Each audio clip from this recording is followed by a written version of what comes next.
Roman Travis. Magic Talk.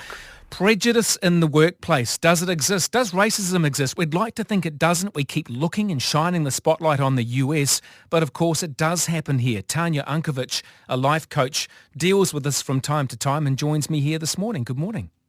Good morning, Roman. How are you today? Oh, I don't think I've ever been... Have I been? I don't know if I've ever experienced a lot of prejudice, but maybe I have. How do you recognise it in the workplace, Tanya?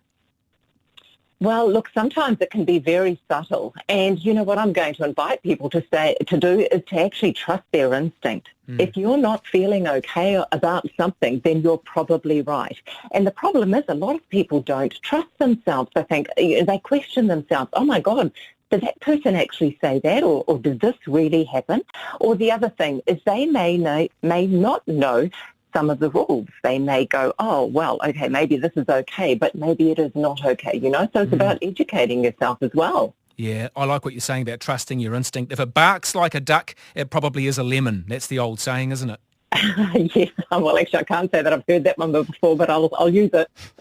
It's so true, though. You know, if you think this seems a bit weird, like if someone just seems a bit, trust your gut instinct. But, okay, so you get some sort of semblance that, yes, this is prejudice or racism and it doesn't feel right in the workplace. What do you do with that?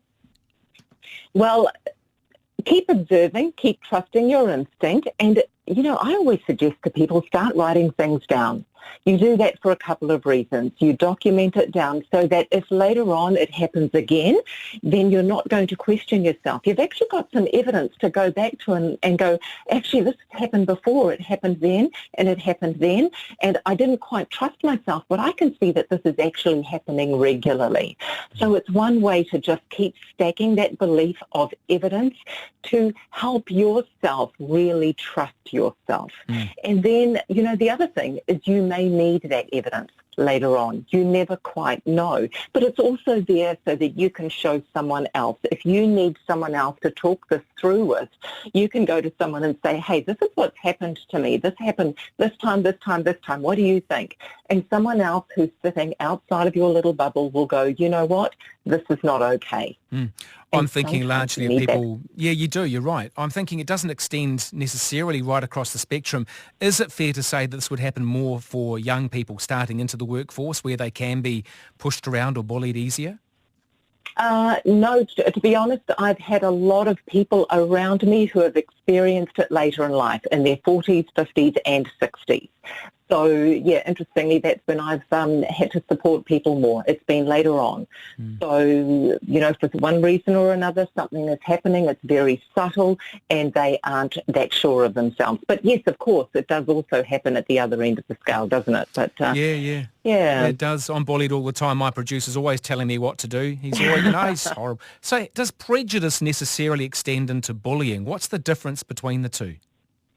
Well, look, prejudice can be very subtle, right? It can be more like discrimination. It's very subtle. It might be something like even job refusal, or they might not be openly antagonistic, but it just might be a little bit of subtle banter, anything, right? And then that can then move into harassment, where it's a bit more offensive, a bit more humiliating, and then, of course, there's sexual harassment in there, which is usually quite obvious, but then again, sometimes that may not be either. And then the next level is bullying. And, you know, that is often repeated, unreasonable behaviour.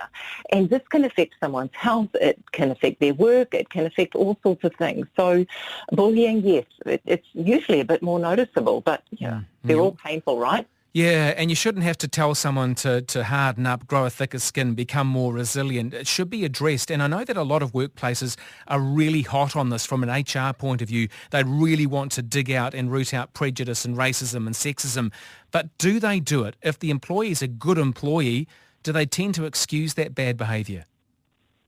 Well, the thing is, you need to be aware that it's happening. And, you know, they always say that things always start at the top, right? So the awareness needs to happen at the top. They need it communicated to them that is what is going on.